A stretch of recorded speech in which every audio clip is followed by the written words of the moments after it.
We are here with Kyle Keller, Tell Your Friends TV, known as Tell Your Friends TV on YouTube.com, the website that we all know and love. Kyle, you smoke light blue American spirits? Yes, sir. That was what I started out on. Woo, And then I upgraded to these. I can't. I switched from regular cigarette. I mean, smoking's bad in general, but like I feel a difference with American Spirit. See, you shit on me so hard when I brought up American Spirits. You were like, oh, they're all natural. But I bet you didn't shit on Kyle. You didn't. Look at your stupid fucking face. You stupid bitch. I just met the dude. I see. When I first met you, I didn't make fun of you at all. We were very cordial. I don't know about that. It was very nice. I came into your place and we made a podcast and I was afraid you were going to murder me. You brought chicken into my place and ate it.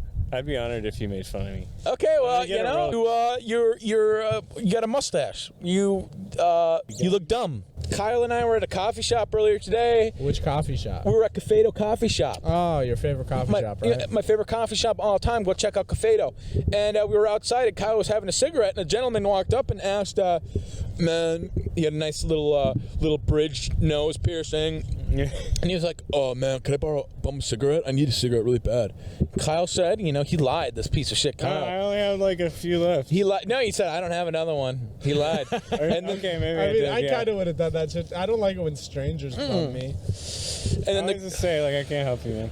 Yeah. And then the guy looked over at me, and I said, I don't smoke.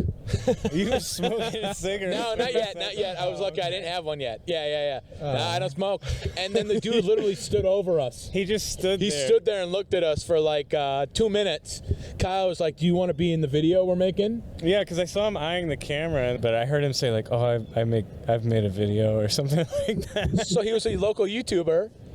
And then he walked away. You know, God is good. God left us alone right there. God could have struck us down, had the guy come and steal the camera. He just wanted to stand over us for a little bit. One time I was at a different coffee shop called Spy House, and I was smoking a cigarette outside, and a gentleman came up to me off of the city bus, and he asked if he could have a cigarette, and I was feeling generous. I gave him a cigarette. And I went back in, and I sat down in the coffee shop, and I was with my friends, and 30 minutes later, the guy walks up to me. He comes into the coffee shop, and he finds me, and he asks for another one.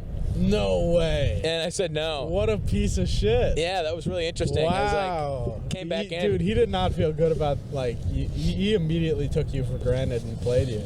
Well, I said no. I know. What's your craziest homeless guy experience? There was this guy, he lives here. The homeless people all leave in the fucking winter, but I bet he'll be back next year. That's the trouble. They don't die off in the winter like Yeah. It's migration season. But so one day I was walking home from the gym, which is like down there, and it takes me like 30 minutes to walk if I feel like walking. And so I was walking back, and he was walking the other way towards me, and I could see he kind of had a lean to his step, so I was like, all right, he's kind of like on something or whatever. He comes up real close to me, doesn't quite bump me, but he's like, tagged your pussy ass. And then I was like, very taken aback. I was like, all right. And I got very mad, and I was like, I want you to touch me because I will knock you down. Damn. But he didn't touch me. And then a few days later, I was at the gas station. I see him again, and he comes up to me, and his head's down. He's like looking nervous, and he was like, "Yo, you mad at me, man? Like, we good?" And I was like, "No, man, we're fine. Like, just leave me alone." Oh man, he was just trying to play an old school game of tag with you, bro. Yeah, and you got mad at him. Yeah, and you like fucked his day up, and then he was thinking about that all day, all week. Yeah, all week. And then he sees you again, and he's like, I want to see if this guy's mad at me, you know? Oh, you know what? I have another story. I don't know if this guy was homeless. I was biking with a friend of mine. We were mountain biking, came back, drove back. It was like 9 p.m. when I get back to my apartment. So I'm pulling my bike out of the back of my car. This super fucking hammered dude walks up to me. I have my bike in between me and him, and he's just like, oh, what's going on? And I'm like, nothing, man. I'm just going home. But he's like, I haven't disrespected you in any way. And I was like, I don't feel disrespected, man. And he was like, all right, then respect me. And I was like, excuse me? And he was like, get down on your knees and respect me.